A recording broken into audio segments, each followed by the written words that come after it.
Welcome to everybody watching the ATK Pro Series Round 2. Just want to thank our sponsors Rebel as well as Equipment Warehouse. Driving for Deadman Racing, this is our second round race in the ATK Pro Series event. Thank you so much for watching.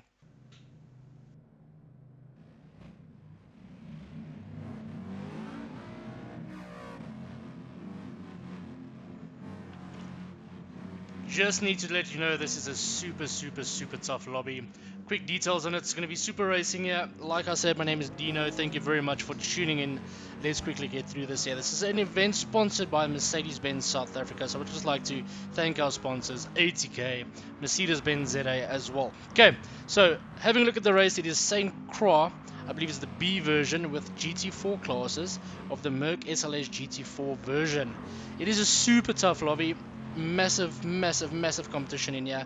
We actually have three main teams in this lobby competing: DMR, RTA team, as well as the Pace Motorsports teams. We actually have two individuals as well, independents. Lorenzo, which is a real racing driver with the V8s, so definitely one to watch out for. Years of experience under his belt. Then we also have C8, which is Crazy 8's Fluffy Butt, a man with many years worth of GD Sport experience. This is a super fun race. It is 18 laps. There's a certain time. It is a 40-minute race, and if you are on par, you will be able to complete 18 solid laps. The tire compound given for this race is the Racing Medium compound. It is a single compound, so the trick or the typical strategy for this race is going to be as follows. You need to tire save, maintain pace, and obviously if you're slightly at the back regards to qualifying, as you can see, the qualifying grid is Deano's SMP3 Pro, Safa, DKP. We'll get to that a little bit later. So the thoughts behind this is not to attack too early unless you drastically have to. Do not get penalties, because this is a one-make race where absolutely every split second counts. The consistency is going to be super crucial. As you can see, it's two DMR drivers, two RTA drivers, followed by two DMR drivers, or three DMR drivers rather, and then KLM pace. Okay, so before we get into this, thanks a lot for watching again. Please like and subscribe to the channel. Gents, I believe we're going to be in for some super racing. We've got various views, various scenarios, some awesome overtakes, some awesome defending, and I think you will be amazed by the level of driving in the sim racing community. Again, thank you so much for ATK Pro Series for arranging this and including GT Sport, as well as Mercedes-Benz South Africa for including this in their sponsorship bill. Thanks a million, gents. Let's get this started. Alright, absolutely perfect. The race has settled. Let's quickly go to the grid. Deano, followed by SMP3 Pro by RTA Suffer in third place, RTA DKP in fourth place, Tailory fifth, TSM JDJ in 6th place, KLM Pace in 7th, DMR Snaky in 8th place, Lorenzo Gulturi 911 in 9th, RTA Leap 10th, shortly followed by RTA Donkey, Crazy 8's Fluffy Butt in 12th position, and then a late arriver MJ Ninja in 13th place. Okay, and at the very start, unfortunate for Taylor Ewey, also a real race driver. I believe the nerves got to him a little bit. As you can see here, gears down slightly too much, the nose dips in, and unfortunately, just on lap 2, the start of lap 2, he receives a 2 minutes or 2.5 second penalty rather. This is absolutely going to destroy his early part of the race. So at a super position in 5th place, now he has to burn this penalty within the same lap it was received before turn 1's braking marker. So these are the rules with regards to penalty burning on time. He decides to burn it off very early. Obviously you have to burn it off the racing line. Very unfortunate. As you can see, he loses 5 positions. Comes back in P9. And he would definitely be kicking himself. However, still a long race to go with his experience. Just keep your head down and should definitely be able to at least try and get this penalty burnt off before the next one starts. So we can have a look at him settling it down, trying to burn his penalty. Just very unfortunate that this had to happen this early in the race. He was definitely in a strong position, but it is part of racing. You have to control the nerves at some point, but at the end of the race, let's have a look where he actually finished. So it's going to be super stuff, and I hope that you guys enjoy some of the fantastic action that we're going to be showing you today.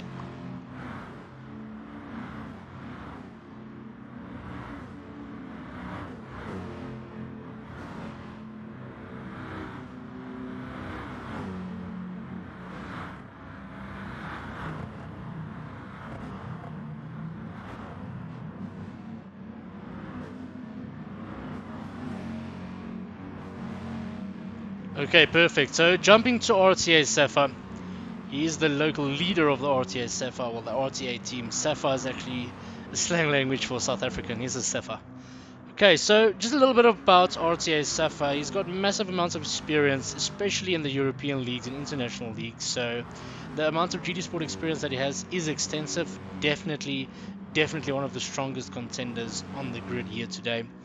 I believe he's in the strongest position as we speak, currently in third place. Now, why his position is very crucial to determine the rest of the race, especially for the leading pack, is one of two.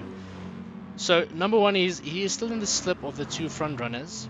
However, his teammate, part of the RTA squad, is also behind him. So he can essentially now just fall back a little, maintain the slipstream to the guys in front, and giving the driver behind him, RTA DKP, slipstream back so it can be a 2-on-2 battle, which is essentially what I believe he would have wanted to do until DKP made that small mistake on the outside, which just cost him the slipstream. So obviously they need to stick together. If his goal is to win the race today, he needs to stick together and work a gap ahead from the rest of the pack, from the mid pack to the back pack, while tyres saving for the sprint or the push for the end of the race. So it is a win-win situation for him. He obviously would want to split the two DMR drivers, myself in front, Deano and SMP3 Pro. That would be a considerable move. So to attack now would be very risky, as you might destroy your tyres and perhaps lose the slipstream. On the other hand, if he does make an aggressive move now, it allows DKP in the back to also make it back in. So that might be a long-term move. And let's see what happens with regards to this. An incident or a situation unfolded in the next couple of seconds, which was good and bad, and we will be able to judge this at the end of the day. SMP3 Pro catches the barrier on the outside, unfortunately. Now, Safa's thoughts here are obviously, you just made a small mistake, mates. I cannot lose the slipstream to Deano. We need to stick together and push forward. So I'm going to overtake you and have a look at DKP. So Safa lost the slipstream and SMP3 Pro lost the slipstream to myself ahead. But this managed now, or this made DKP catch up back into slipstream. So this is going to be now a DMR, RTA, DMR, RTA combination up front, which is very good for the RTA squad. And then, unfortunately, turn 1 claims another victim. SMP3 Pro just cuts the corner inside of turn 1, gets a 2-second penalty. This is now 2 races in a row. So the leading pack of 4, which was 2 DMRE drivers as well as 2 RTA drivers, has just been bamboozled, unfortunately.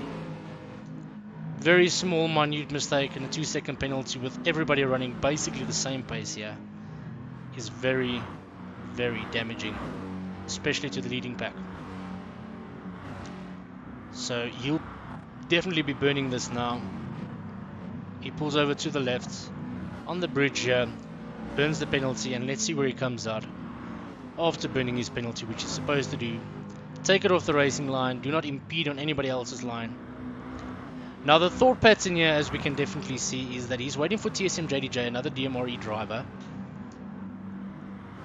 Wants to make sure he can gain someone's slip or get towards someone that he can now work towards and push it. Okay, so we can catch up on that battle a little bit later. Let's jump on board with Safa, who's slightly outside my slipstream range, which is about 1 second or 0.9. Now the slipstream range, just for your reference, is 0.750, so it's 7.5 tenths when you are in the official slipstream range according to GT Sport. Now this is crucial to have, especially early on in the race, because slipstream in this race with all the long straights makes your car or your vehicle super powerful. So Safa's thinking now, okay, I've got DKP behind me, he is within my slipstream, he will not fall behind, obviously a super quick racer. Let's catch up to Deano, get into his slip, and then we can work towards pushing each other towards the end of the race. So these are the thoughts that I believe will definitely be going through Safa's head. Like I said, got a ton of experience, he knows what to do.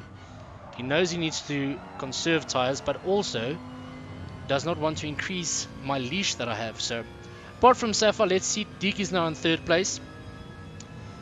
Let's quickly have a look at Deke's lap. I know this was a very good lap that he did here. Just inside or just outside the slipstream range of Safa. And also what's going through his mind here is SMP3 Pro made a mistake. I'm by myself. Safa is just ahead. Let me catch up. So the two of us can work together, catch up to Deano in front. And definitely make it a super battle for the end of the race. RTA DKP, just a little bit about him. 17-year-old, is on controller. I believe he's 18 this year. I think he's in matric. One of the fastest drivers in South Africa, hands down. The amount of pace that this young man is showing, definitely one to watch out for the future, gents. Definitely one to watch out for the future. Let's have a look at his laps, see what lines he takes, braking markers, and just his overall driving style. Enjoy the rest of the half of the lap.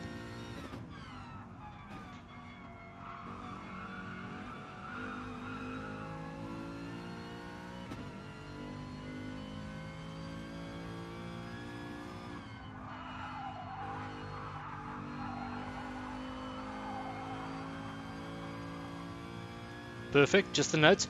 As you can see, he is very close to gaining the slipstream of RTA Safa. And he does gain it by the end of this straight, which will definitely see him get a massive boost in speed. And use that to put in a very solid first 30% of the race fastest lap.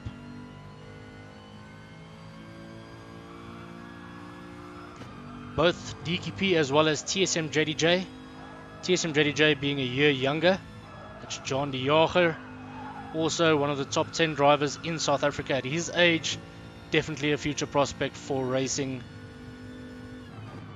teams with regards to Formula 1. Would wish Formula 1, apologies for that. I mean F1 karting, so all good. Solid lap put in by DKP, as you can see.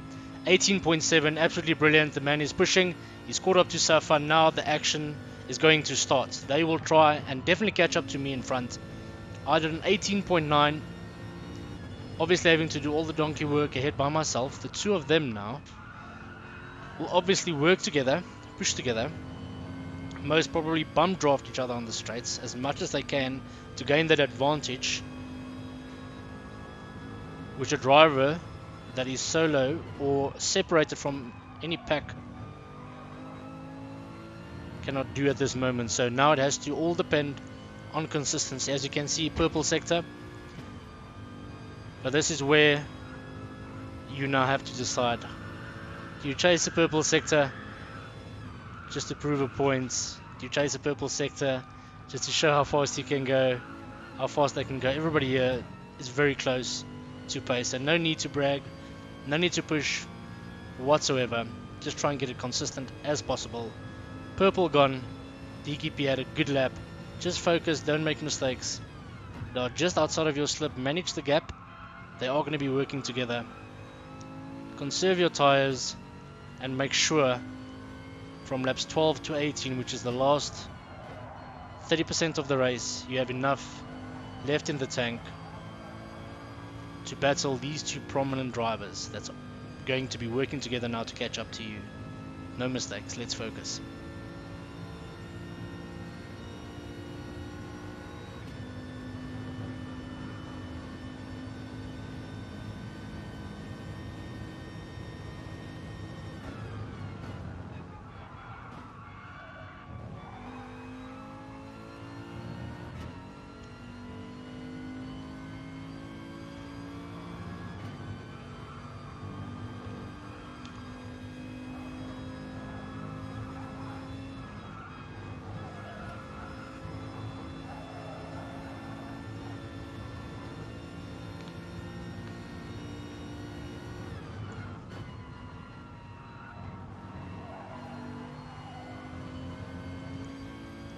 Going to be finishing up this lap.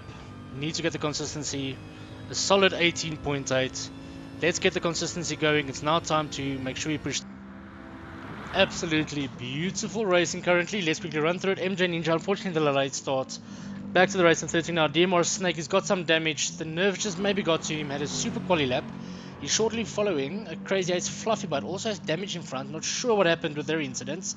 Very unfortunate. Then Galtieri only started practicing 1 or 2 hours before this race, doing exceptionally well and capitalizing on mistakes. Then we've got RTA Leap and RTA Donkey, two RTA members. By the looks of it, obviously working together now to try and close that gap to DMRE Taylor Iwi. As we can have a look at Taylor Iwi now, also a real racer with the Porsche GT Cup, but a little bit of more to follow. KLM Pace also jumped a few spots due to some unforeseen circumstances with other races. He's catching up to TSM JDJ as well as DMRE SMP3 Pro. What we've realized is DMRE SMP3 Pro and TSM JDJ are falling slightly behind. They are not bum drafting, as we can see that Leap and Donkey is doing with the contact. So they are definitely working together in the bum drafting manner in order to gain an advantage on the teams ahead, or in this case DMRE Taylor Iwi. So they'll be working together to try and close this 2.5 second gap to DMRE Taylor Iwi. We'll get back to this a little bit later as well, but as you have a look here, what bump drafting essentially does is it gives you a massive spike in top speed, bumping the guy forward once on that occasion, bumping him forward again, small little tap, and then just lifting slightly earlier in order not to rear end the teammate.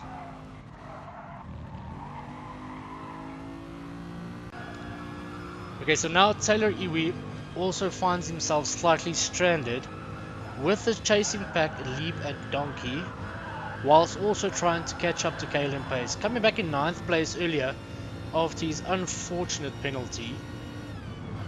And he's definitely focusing now. As you can see, the last 2 laps down to a 19.6, down to a 19.2. Definitely trying to get to his rhythm and his consistency as well as confidence backs, and just follows that up with a super 19.2 as well. Talking about super laps, let's quickly have a look at DKP with a 2:19.07, and this is lap 8. Shortly followed by Safa, also using the bump drafting technique to gain the advantage on the guy ahead, and obviously to pull away from the gents behind, whom I believe were not bump drafting.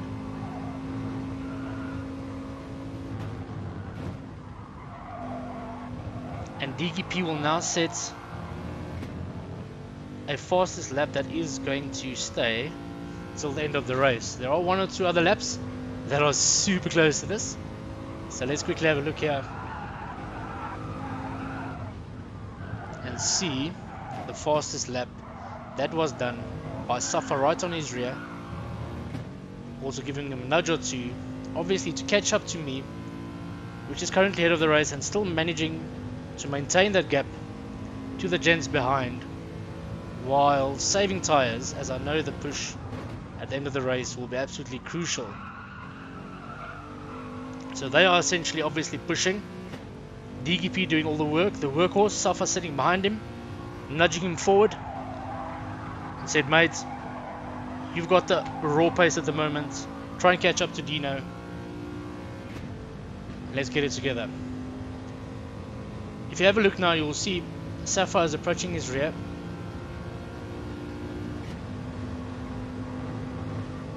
Boop. Bump dropped once. A little more nudge, then lifts up for the braking. Drastically increasing the top end of the car. Still just outside the slipstream of myself ahead. At the next sector, you'll see the difference. 169 ahead now. Really pushing the limits of this car.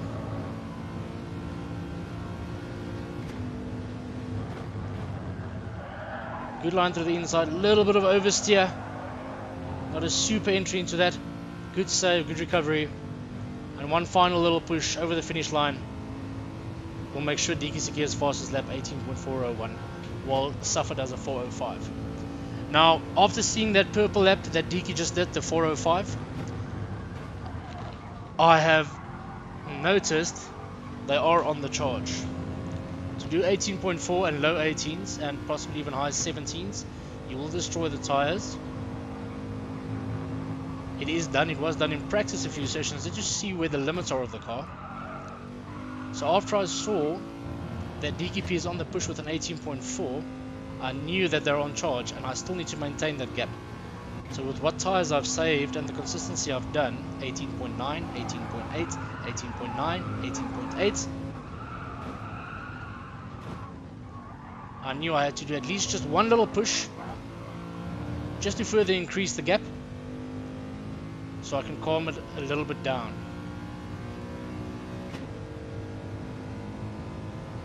So at this sector I'm 2/10 up from my 18.842. Still pushing it a bit. A little bit more aggressive. Not trying for ultimate pace, just increased pace.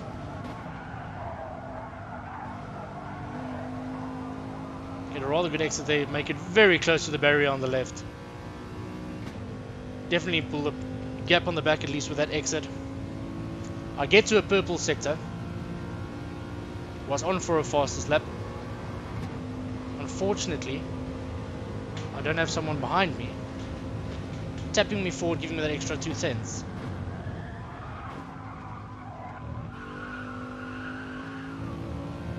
Very good exit there on the limits. Keeping it tight. As you can see, I'm 4/10 up, and I've lost the purple sector after that straight. Even with a super exit.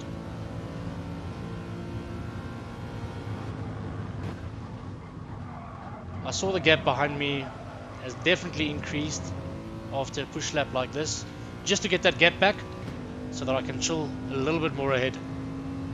And I hit a solid 18.5 on lap 9 halfway through. Okay, perfect. Now jumping to 6th place, KLM Pace, who's on the charge for DMRE SMP3 Pro as well as TSM JDJ, whom I believe are not using bump drafting to work together in that regard. KLM Pace is in fact closing the gap little by little. He's got, having a look at the lap times, slightly distributed lap times. Low 19s, high 19s, mid 19s,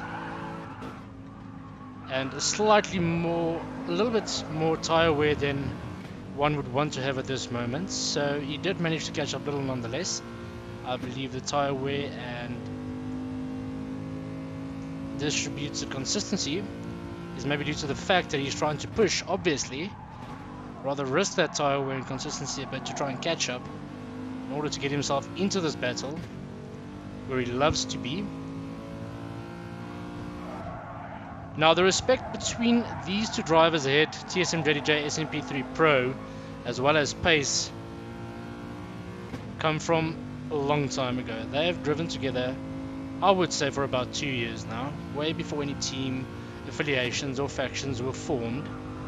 So the amount of respect these two gents have for KLM Pace and vice versa with regards to clean racing is enormous.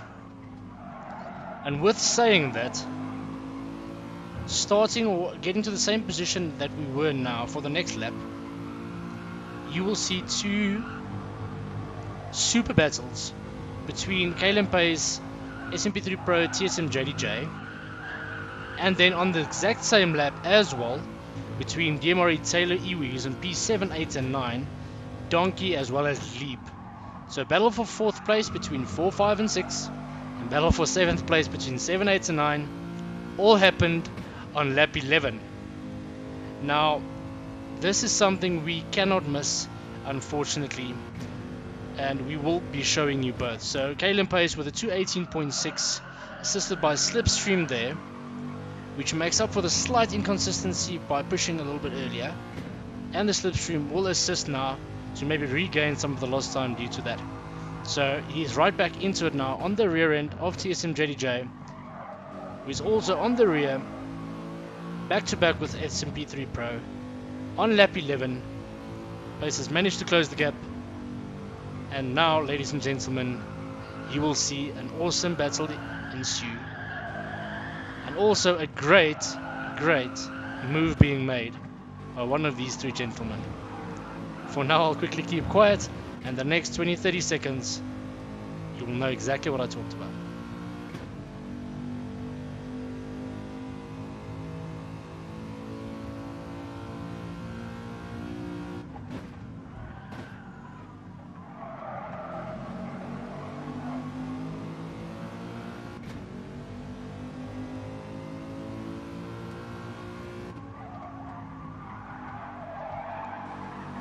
Okay, so as you've noticed, a lot of moves are being made at the end of this straight. It is a massive straight with one small kink to the right, which does not have an effect on throttle input. You can still go flat. TSM JDJ and SMP3 Pro go side by side. TSM unfortunately moves over to the right to defend the inside without SMP3 Pro following him. KLM Pace with the trust in the other two drivers, and the other two drivers trusting KLM Pace, makes a stunning move through the middle. Thorough send. TSM JDJ and SMP3 Pro are not done yet, and this race will definitely ensue for some time. We'll catch up with this battle a little bit later again. Okay, so jumping over to DMRE Taylor Iwi. First and full name is actually Ewan Taylor, one of our most recent signings, joining the DMRE squad. Only on his early 20s, obviously a real racer, and yeah, just to give you a little bit of background history about Taylor Iwi. He actually started karting and represented South Africa in the World Finals in Italy in 2013, which is quite awesome, as the following year he moved up to the open gearbox category, top 2 regionally, and he placed top 4 nationally at the age of only 16 years old in South Africa. So, and then after that he moved on to America and took a top 10 out of 60 competitors. So it doesn't end there as well, and let's quickly have a look at the movie. RT8 Donkey and Leap, obviously I've caught up to him at the moment. Donkey also being one of the fastest in South Africa, followed by Leap. 3-way battle, side by side. Let's have a look at that from a different perspective. Obviously Taylor is going slightly to the left. Too early to do too much battling and damage tires. Gives them the space, gives them the respect. They take it superbly, cleanly, and the race is about to ensue. Side by side and behind, these gents are definitely enjoying the most of this P7 battle.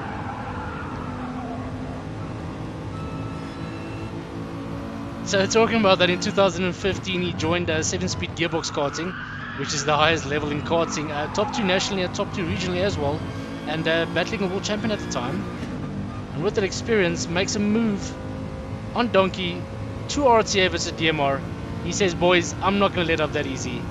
I am definitely going to make this worth your while. Make it sweaty. Absolute minimal space given, but given nonetheless. Side by side, still they go. Slightly good exit. Manages to brake very late. Tucks in just in front of Donkey. Donkey has a slight oversteer. Misses the rear end of Taylor Iwi. Man, oh man, this is battling. This is absolute battling. Total respect.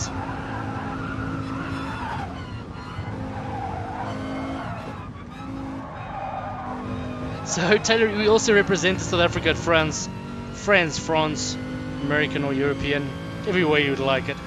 He represents South Africa at the France World Championships in private drive, and the top 10 rest were factory karting drivers, and that is also where his racing career actually took a huge boost. That is where Porsche found him, and the very next year he had his debut race on the main circuit in a Porsche GT4 at a Spa-Francorchamps in Belgium. So he took a third out of 30 competitors with the fastest lap. Received SA Sports Hall of Fame recognition for this. Absolutely amazing. So 2017 he entered the Carrera Cup in a Porsche GT3. It was also his first professional series, mainly just a learning curve as the GT3 is an absolute beast. Unfortunately, following here, he had a gap here due to lack of sponsors. And have a look at this, making a move, super late break on Leap.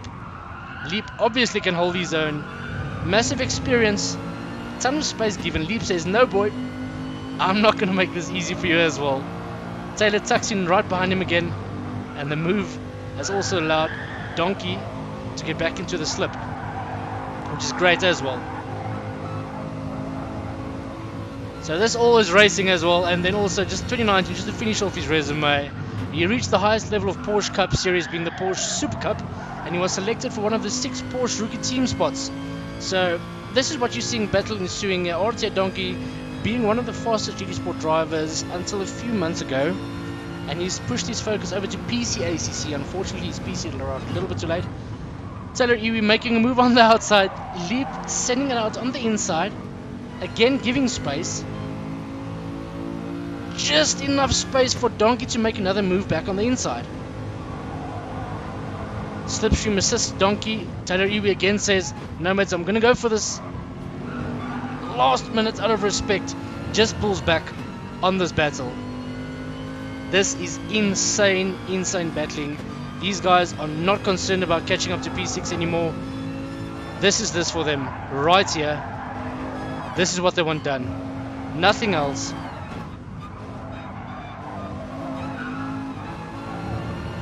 And it will not go. 2 laps in a row now. 2v1 and the battle is on. I can guarantee you all 3 of these gents are sitting with a massive smile, or at least a massive excitement of fun, impactful, energetic facial expression here, saying, man, this is what racing is about.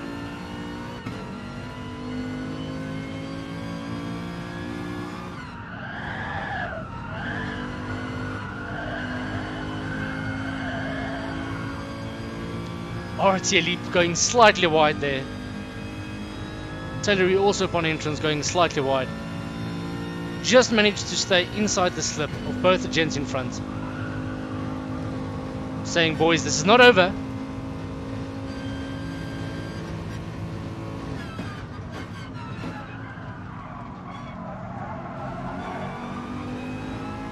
Right back up to them. This is where it lies. This is where racing is. This is what makes racing the most fun. Intense, respectful and clean battles such as this. It's not over until it's over.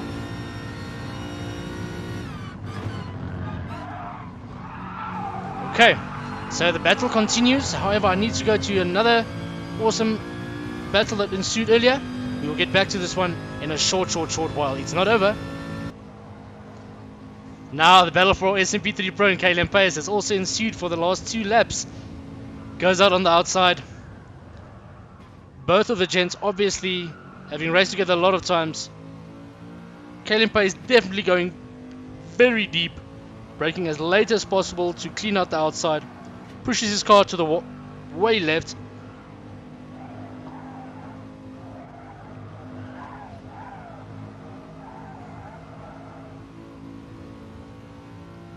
And again, the battle for 4th place, immense. The same adrenaline levels as what P7 battle is for. SMP3 Pro had a much better exit there. KLM Pace already moved to the inside once, cannot move any further after he's straightened out. Going side by side, both of these gents know and trust each other, and they are definitely going to go side by side into this corner. KLM Pace slightly lifts a bit more. Says, it's okay mates, I'll wait for the next one. Just from a different angle. SMP3 Pro, much better exit there that time than KLM Pace. Just moves ahead. KLM Pace almost too late to get to the inside. Going side by side. Slight lift, wanted to go for the cutback. SMP3 Pro, also very experienced.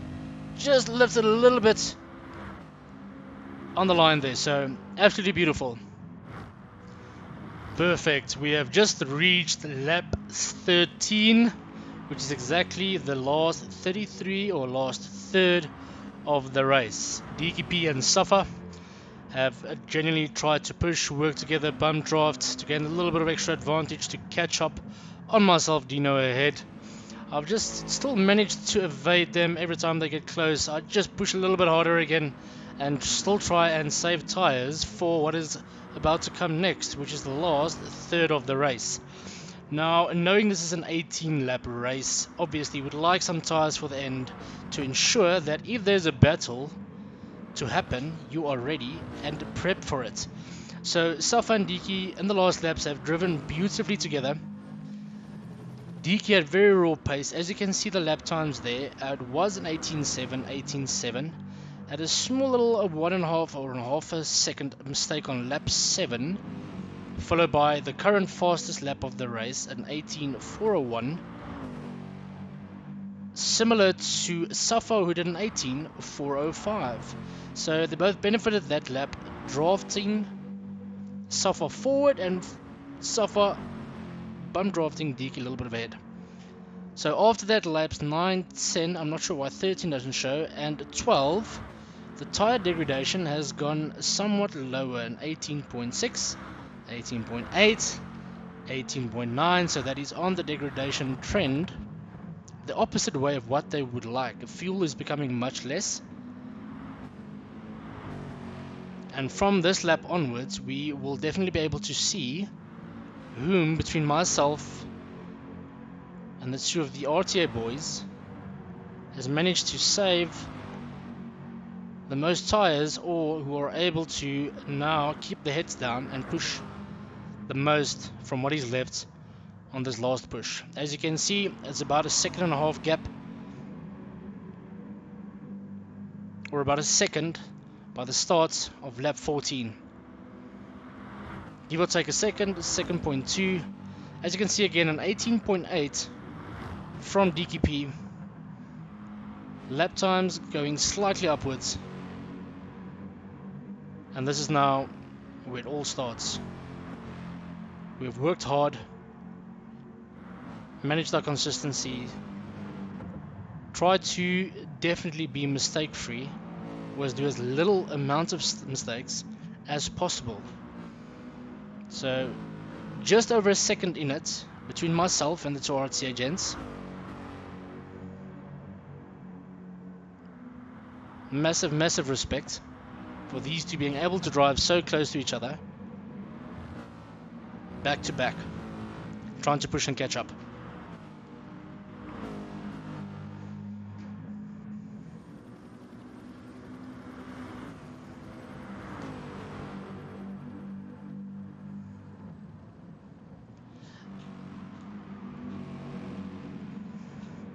Just a little bit on the information side also, while we're watching an outside review.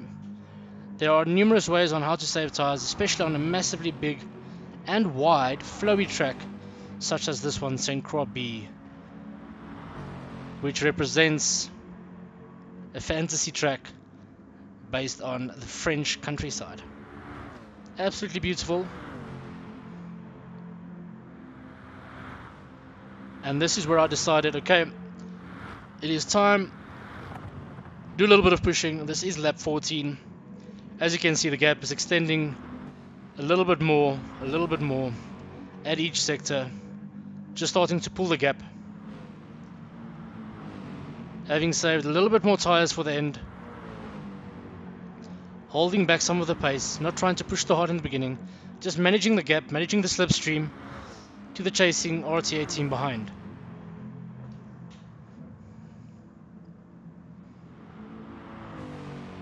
As you can see, the gap has increased by probably 1/2 a second to a second. We will now jump to RTA Safa, who said, okay, Diki, thanks a lot for making the push and moves and everything. It just gave me an 18.6. I'm not going to go to the front. Diki lifts. Safa says, let me take charge and see if I have managed to save enough tires as well to try and keep up with Deano. Here's myself now looking to form a slightly larger than comfortable gap to the RTA boys behind, and Safa now wants to take charge to see if they can reduce that gap.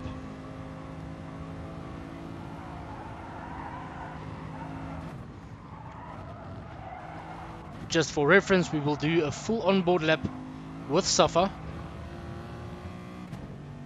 until the end of this lap.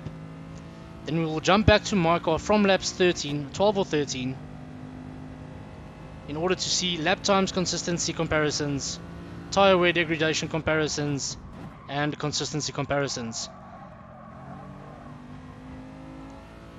that I believe actually made the difference in the last 30% of this race, which saw me pulling away each sector just little by little by little every single lap until the end. One or two exciting laps also from myself a little bit later afterwards. A little bit of ego, boys ego trying to jump in, but we'll get to that now. Deaky obviously giving Safa a nice bump draft again, just to gain that little time advantage ahead. Probably as a last ditch effort to try and catch up to me.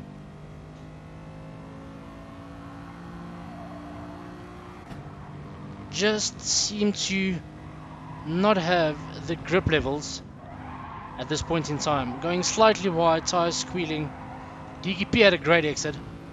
Says, here you go, Saf, I'll give you another bump draft ahead. Going for the exit. Now almost a 2.5 to 3 second gap. We'll jump to myself, have a look at the lap time comparisons. Their laps are going all the way up, over 19.2. And let's quickly do a comparison at the start of lap 13. As you'll see, from lap 4, 19.0. From there on, I had the slight gap of slipstream in my advantage, just maintaining outside the gap of the slipstream range. Told myself, please just be consistent, smooth, and try and make absolutely no errors. With two gentlemen such as DKP and Safa behind you, you cannot afford to make any massive mistakes, as they will definitely capitalize on that. So let's just quickly go through the lap times. As you can see, trying to be as consistent as possible. 18.9, 18.8, 18.9, 18.8. Then I had that push lap just the lap after DKP had his fastest lap of an 18.4, assisted by Safa. Both of the gents did an 0.4, so that was my push lap, the 18.5. Lost a little bit of rhythm, that a 19.0, about a tenth and a half off the pace. Then on lap 13, I did at 18.8 as well. Lap 12 again, 18.8. Slight tap on the wall on the outside there, so apart from lap 9, all the other laps from lap 4 within 2 tenths, going 9 laps straight within 2.5 tenths of lap time. Definitely achieving the consistency target and goal, not to make mistakes, as it cannot happen here. You will definitely lose the positions. The gap, as you can see in the rearview mirror, definitely increasing in my favor. Definitely had the tire advantage at the end, ever so slightly. And at this point in time, I just expected, or just try to keep my head down and ensure it. Just keep doing what you're doing. It will hopefully work if you don't make any massive mistakes. Very good solid exit, lifting a lot more than usual, just to still keep a little bit of tires left and not to destroy them completely. Another 18.8. 18.9s, 18.8s. 9 laps straight. I cannot have asked for a more favorable consistency than this. Rather than being slightly selfish and trying for a purple, would not be the right decision on a race like this. It does test your patience, to be very honest. It does test every little bit of ounce in you not to race to your extent and do those high 17s, 18 fats that most of the gents probably can do if they had to push. So just for your viewing pleasure, laps 14, 15 and 16, you will definitely see the gap increasing to the gents behind me. I was very blessed to have been able to save a little bit more tires than they did. So for viewing pleasure, the next 2 laps, 15 and 16, we will continue watching on board, just maybe for reference in the future, whereby lap 17 and 18 we will definitely go through the final 2 details and finish off the race.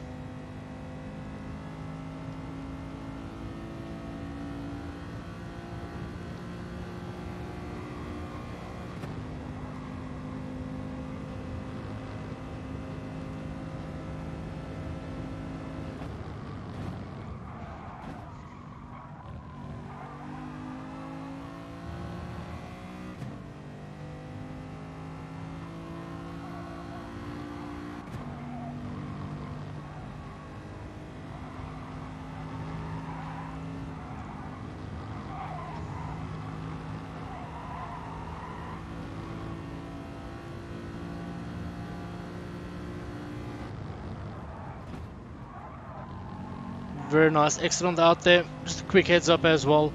By lap 14, I saw the gap is increasing, like mentioned, due to the tire saving advantage I had. I did another 18.6. So from lap 8 or 14 onwards, I've just increased lap times with the tires in my favor. Fuel also depleting, so the car becomes lighter. And from lap 14, 15, 16, 17, I miraculously, after much deliberation and planning and saving tires, reap the rewards and actually end up going faster and faster each lap, 15, 16, and then my fastest lap happens in lap 17, which I would obviously love you guys to see. If you are always asking, always wondering what really is important, to look after those tires. It might feel that you're being held back in the beginning, it might feel that you are not doing your absolute best, but on races like this specifically, unless you've got multiple pit stops that you can do, more than one pit stop, etc., you can also always push for pace. But on laps or races like this with no pit stops, you absolutely have to massage those tires, as Sebastian Vettel will tell Hamilton.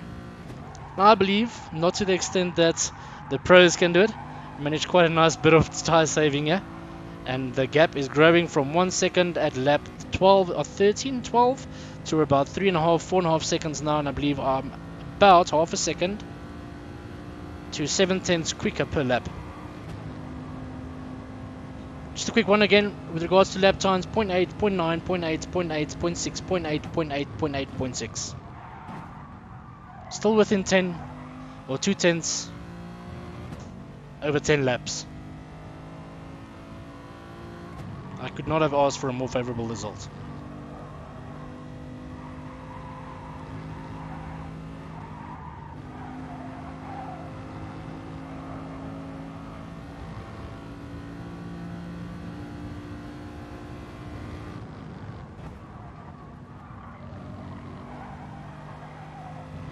So approaching the end of lap 15 again.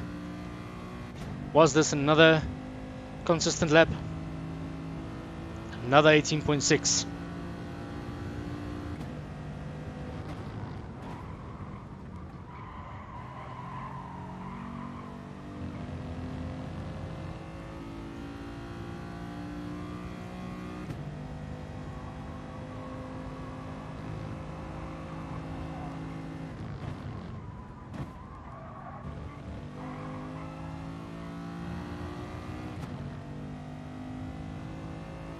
So on lap 16, I know that I've got about 2 laps left,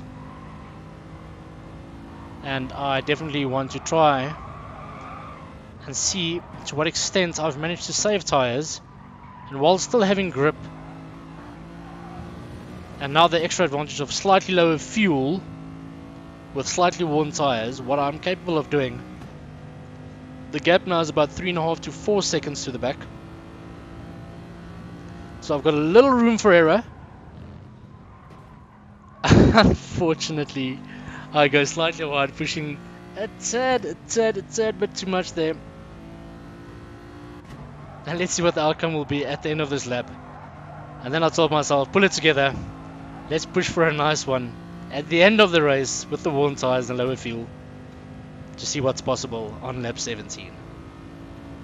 This is now where the manliness or the boy in you comes out, saying, I've got a small 4-second gap. Why not? Let's push, let's have fun.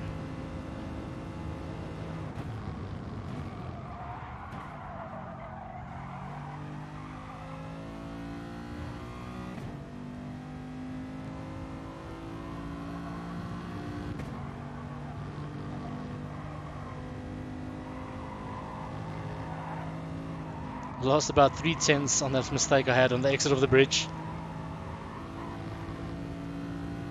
Had a look behind me to see if the gents closed up on the 3-second.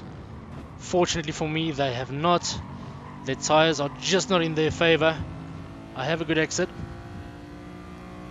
And the rear view is now clear. Time to push, time to push. Another to 18.8. Let's see what I can do in lap 17. I'll keep quiet on this one. Let me know what you think.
Okay, so nail-bitingly close.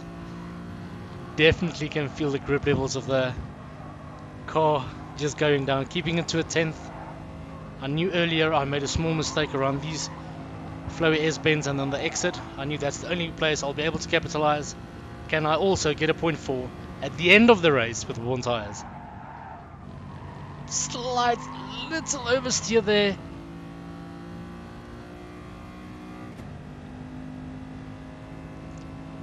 And I got a 4.95. So close. It was super fun.